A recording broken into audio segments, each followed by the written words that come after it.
নমস্কার বন্ধুরা, আজকে আমি একটা ইনফরমেশন দিতে এসেছি যেটা হয়তো অনেকে জেনে থাকতে পারেন, অনেকে জানেন না। তাই সকলকে জানানোর জন্য এই ভিডিওটা বানাচ্ছি। আপনারা হয়তো জানেন ভারত সহ বিশ্বের অন্যতম জনপ্রিয় মেসেজিং সার্ভিস এই মুহূর্তে হোয়াটসঅ্যাপ, ফেসবুক মেসেঞ্জার। ভারতে প্রায় সব স্মার্টফোন গ্রাহকই এই মেসেজিং সার্ভিস ব্যবহার করে থাকেন। আপনারা হয়তো অনেকে জানেন যে একটি ডিভাইসে একটি ফোন নম্বর থেকেই এই মেসেজিং সার্ভিস ব্যবহার করা যায়। তবে আজকাল বিভিন্ন থার্ড পার্টি অ্যাপের মাধ্যম ছাড়াও একই ফোনে একাধিক নম্বর থেকে হোয়াটসঅ্যাপ অ্যাকাউন্ট ব্যবহার করা যায়, সেম ফেসবুকও।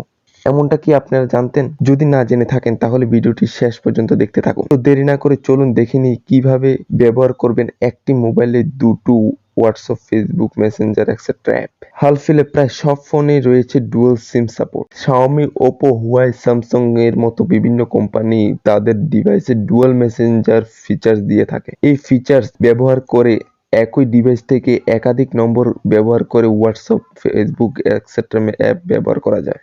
বিভিন্ন ব্র্যান্ডের ডুয়াল অ্যাপ ইউজের জন্য সেটিংসে বিভিন্ন অপশান বিভিন্ন ডিভাইসের জন্য দিয়ে থাকে। তো এটা হচ্ছে চার্ট, যেটার মধ্যে কোন কোন ডিভাইসের জন্য কোন কোন অপশানগুলি আপনারা ইউজ করবেন সেটা দেওয়া আছে। তো আমি এই পদ্ধতিটি দেখানোর জন্য রিয়েলমি ডিভাইসটাকে ব্যবহার করছি।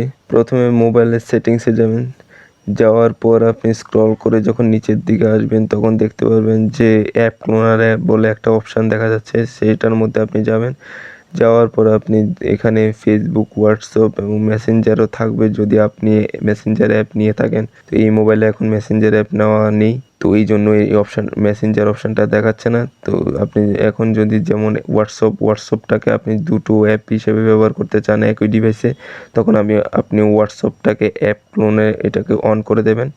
অন করে দিয়ে আপনি বাইরে চলে আসবেন। আসার পর হোম স্ক্রিনে যখন আসবেন তখন দেখতে পারবেন যে দুটো হোয়াটসঅ্যাপ অ্যাপ আপনার মোবাইলে চলে আসবে। তখন আপনি দুটো হোয়াটসঅ্যাপের মধ্যে দুটো নাম্বার ইউজ করে আপনি দুটো অ্যাকাউন্টই ব্যবহার করতে পারবেন। তো বন্ধুরা, কেমন লাগলো এই ইনফরমেশনটা কমেন্ট বক্সে জানাবেন। আর ভিডিওটা ভালো লাগলে লাইক করবেন, চ্যানেলে নতুন হলে চ্যানেলটাকে সাবস্ক্রাইব করবেন এবং সাথে বেল আইকনটাকে অন করে দেবেন, যাতে অন্য কোনো ইনফরমেশন যখনই জানাবো আপনার কাছে যাতে সঙ্গে সঙ্গে পৌঁছে যায়। Thank you.